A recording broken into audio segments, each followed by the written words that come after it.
बड़ी खबर आ रही है और दर्शकों को जल्दी से बता देते हैं। विभाकर शास्त्री ने कांग्रेस छोड़ दी है। विभाकर शास्त्री आप जानते हैं पूर्व प्रधानमंत्री लाल बहादुर शास्त्री के पोते हैं। तो विभाकर शास्त्री ने कांग्रेस छोड़ी, ये इस वक्त की बड़ी खबर है।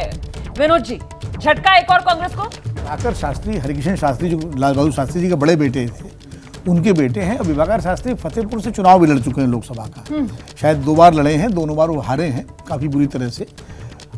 जनाधार कोई नहीं है उनका, लेकिन क्योंकि कांग्रेस के नेता हैं, शास्त्री जी के परिवार के हैं, तो एक प्रभाव, एक परसेप्शन तो है।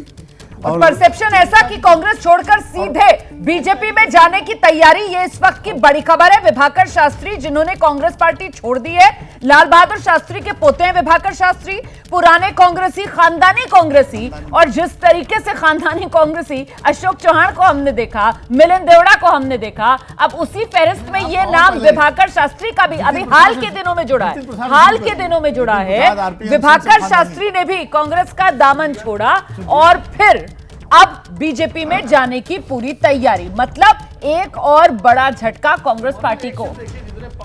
नेता पुत्र या परिवार वाले हैं कांग्रेसी हैं, वही छोड़ रहे हैं जी। जो फर्स्ट जनरेशन कांग्रेसी वो नहीं छोड़ रहे हैं। जो सेकंड थर्ड जनरेशन वाले, चाहे जितिन प्रसाद हो, चाहे वो आरपीएन सिंह हो, चाहे सुष्मिता देव हो, चाहे ये विभाकर शास्त्री हो गए, अशोक चौहान हो गए, मिलिंद देवड़ा हो गए, ये सब राजपुत्र हैं कांग्रेस के परिवारों के। नहीं, मेरे ख्याल से अगर आप निकालेंगे लिस्ट तो उसमें ऐसे भी बहुत से नेता मिलेंगे जो पहली बार कांग्रेस में आए थे और वो भी छोड़कर चले गए। इस बीच जरा जल्दी से रुक करते हैं, हमारे सहयोगी आशीष भी इस वक्त मौजूद है हमारे साथ, जरा उनसे जानते हैं। ये पहले से कुछ तनातनी पार्टी के साथ चल रही थी क्या? किस बात की नाराजगी जो अचानक से कांग्रेस छोड़कर अब बीजेपी का दामन थाम रहे हैं विभाकर शास्त्री? आशीष, देखिए सवाल तो यही है, ठीक है, ये कहना, ये भी एक आर्ग्यूमेंट है कि राजपूत रहे, लेकिन आप देखें तो भाई अगर गांधीज की कांग्रेस पार्टी है तो क्या लाल बहादुर शास्त्री की नहीं थी? ये शिकायत जरूर लोगों को रहती थी कि क्यों नहीं उतनी तवज्जो इन नेताओं को मिल पाती थी। और मैं आपको ये भी बता दूं कि पॉलिटिकली बड़ा रिस्पॉन्सिबल पोस्ट भी इन्होंने पहले होल्ड किया था। प्रियंका गांधी के बाकायदा राजनीतिक सलाहकार भी रहे विभाकर शास्त्री। और निश्चित तौर पर कहीं ना कहीं महत्वाकांक्षा ये रही होगी कि उन्हें कोई प्राइम पोजीशन मिले, सक्रिय भूमिका मिले, जो कि नहीं मिली है। और आज ये बहुत बड़ा झटका है कांग्रेस पार्टी के लिए कि खुद लाल बहादुर शास्त्री के पोते उनके अपने ग्रैंडसन कांग्रेस पार्टी को विदा कह रहे हैं। उन्होंने मल्लिकार्जुन खड़गे को अपनी चिट्ठी लिख करके primary membership of the membership of Congress party से इस्तीफा दे दिया है और कांग्रेस से बाहर निकल करके, और बड़ी खबर, दोहरी मार कि आज ही वो भारतीय जनता पार्टी दोपहर 1 बजे के बाद भारतीय जनता पार्टी में शामिल हो जाएंगे।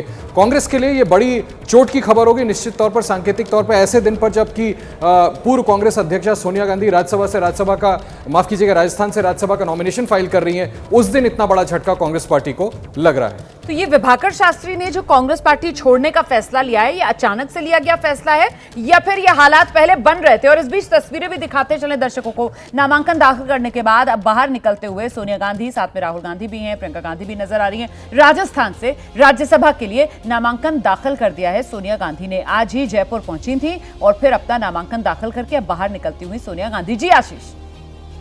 जी बिल्कुल, तस्वीरों में आप सही बता रही हैं कि सोनिया गांधी जो राजस्थान में गई थी आज जयपुर में, उनको नॉमिनेशन फाइल करना था, नॉमिनेशन फाइल करके निकल रही हैं। जो सवाल आप पूछ रही थी, देखिए एक के बाद एक जितने भी ये लीडर्स जो रिलेटिवली यंगर जनरेशन के लीडर्स हैं, कहीं ना कहीं उनको ऐसा लगता था कि उनको किसी प्राइम पोजीशन पर अकोमोडेट किया जाएगा, कोई बड़ी जिम्मेदारी दी जाएगी। विभाकर शास्त्री बहुत लंबे समय से, मैंने आपको बताया कि प्रियंका गांधी के पॉलिटिकल एडवाइजर भी वो रहे थे, उसके बाद से उनकी सक्रिय भूमिका नहीं रह पाई थी। भारत जोड़ो यात्रा में भी वो जुड़े, तमाम दूसरे कामों में भी खुद को इन्वॉल्व करने की कोशिश करते थे, लेकिन औपचारिक तौर पर पार्टी की तरफ से कोई सक्रिय भूमिका नहीं दी जा रही थी। इसी वजह से मुझे लगता है कहीं ना कहीं उनको अपेक्षित अपने आप को फील किया और अब ये फाइनल डिसीजन लिया है कि कांग्रेस पार्टी छोड़कर आज वो भारतीय जनता पार्टी में शामिल हो जाएंगे। बहुत शुक्रिया आपका इस तमाम जानकारी के लिए आशीष। तो कुल मिलाकर अब सवाल ये पूछा जाएगा कि आखिरकार कांग्रेस पार्टी में इतनी भगदड़ क्यों मची हुई है?